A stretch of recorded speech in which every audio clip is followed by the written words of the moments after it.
Hey, what's going on, everybody? Hope everyone 86 back again with another video. I haven't done a commentary video in a while. No, I've been busy, and plus, between VR and Gears of War 4, I don't really have much of an opinion on either one because I don't really care about either one. But hopefully, everyone who's used them, who's played the games and stuff like that. Hopefully, you guys are having fun with that. I know it's been a big day today because Red Dead Redemption 2 was announced. It's coming out fall next year.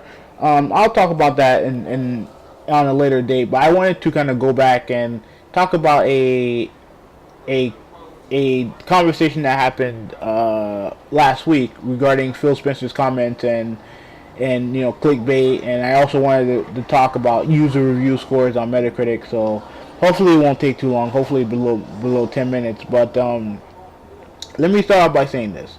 Phil Spencer last week, I forgot who he talked to, but he was saying how basically he felt that some reviews give games lower score just for clickbait reasons, for just so that they can get garner attention for the website, and that's something that I've actually agreed with for a while. It's something that I thought of for a while, so I do agree with him on that. At least that's my thinking about it, because especially for smaller sites, bigger sites like IGN, GameSpot, I don't really see it that way, because at the end of the day, like, I mean, they have so much content on their websites. I don't think that a stupid review is going to be a big difference between what they get normally and what they would get with the review score. I think they get the same amount of traffic regardless. You know what I mean? I think so. I don't look at them as being clickbaity. Even though I'm sure they've had clickbait articles in the past. Obviously, I think everyone does that. But a smaller site, definitely, I can see them giving a game a lower score just to generate traffic. Absolutely, they have all the incentives to do so. You know what I mean? So yeah, I think he mentioned Recore in general. I think the game sits at a 63 on Metacritic, and he also talked about Forza Horizon 3, which got a 4 from a publication, and you have that. Ultimately, while I do agree with Phil Spencer, I also want to caution people by saying, and you have the Xbox fanboys who go around saying, "Oh, you see proof of media bias." It's not that. I'll talk about that media bias stuff in another video.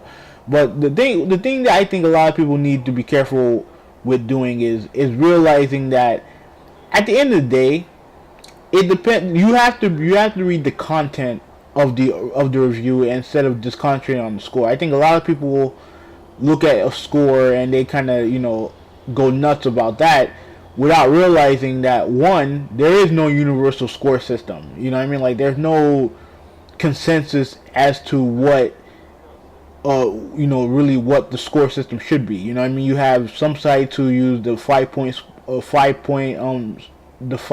star system.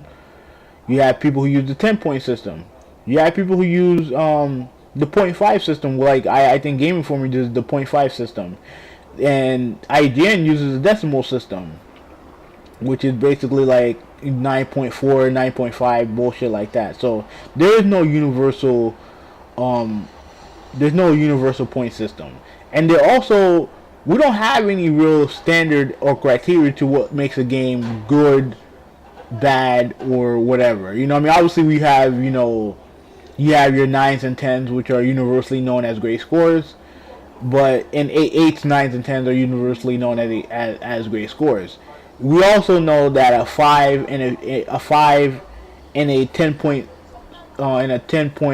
system is mediocre, but to some people, a 7 out of 10 is mediocre. Anything with a 7 can be considered mediocre. Even I've made that mistake in the past. So like, we don't have a universal point system to determine what game is just okay to games that are broken. Like, most people assume that a game that's below a 5 is broken, and I think Forza, with that publication, got a 4 out of 10, and we all know that.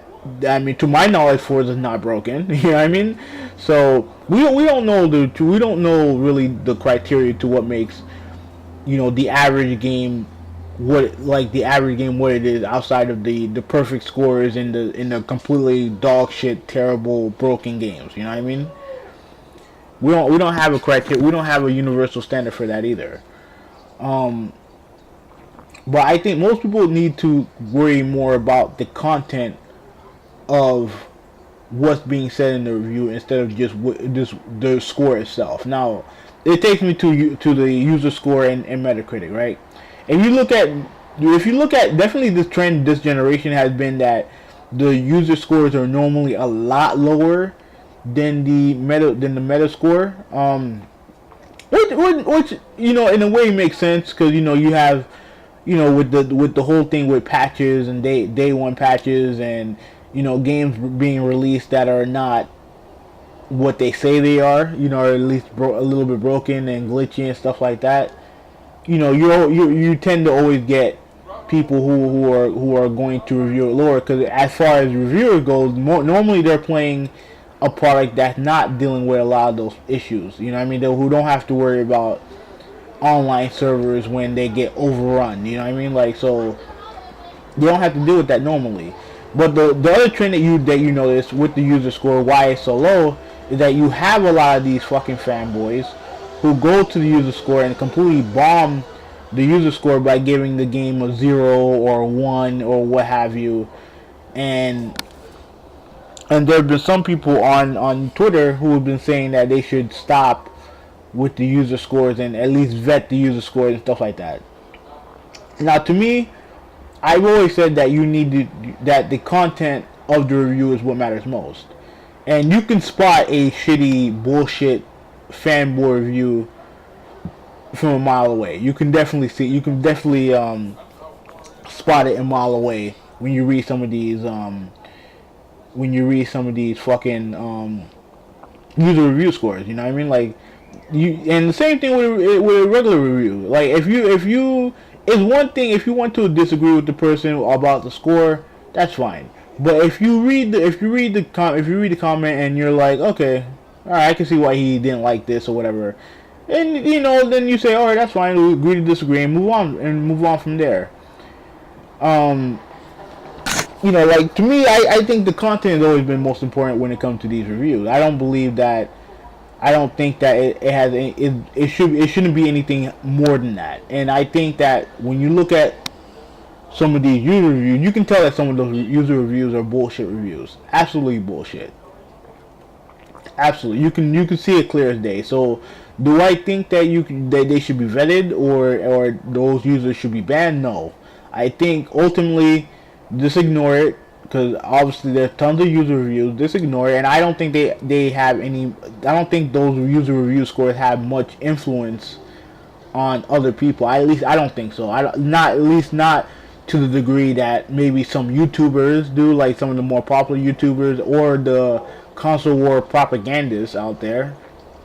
I don't think those user reviews has as much influence as those guys. So I ultimately I'd say ignore it. And ultimately, my ultimate point in this is that it's the content of the review that matters.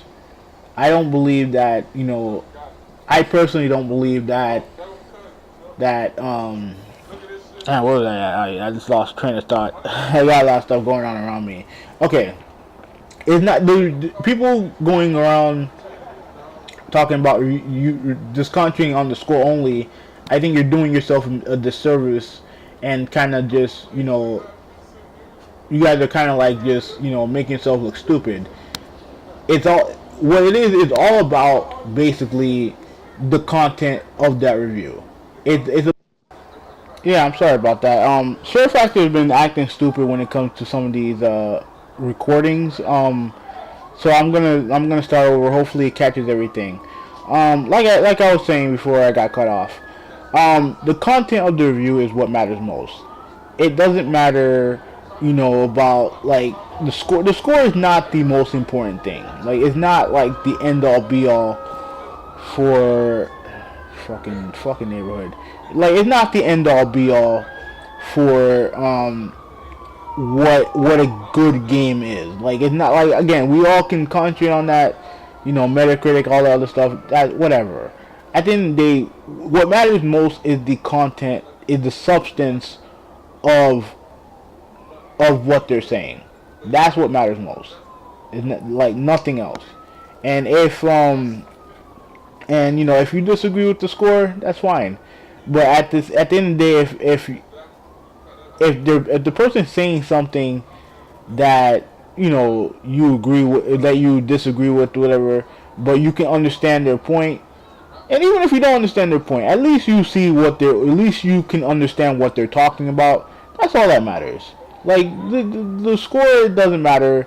You don't need to vet. You don't need to vet, or you don't need to ban people on Metacritic from doing these bullshit reviews. Like you're gonna have stupid fanboy reviews. You're gonna have uneducated reviews.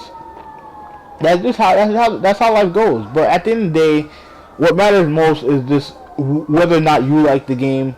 That's all that matters. And if the game, at least for some of these companies regarding Phil Spencer or whatever, if the game helps them make money for Microsoft, that's all that matters.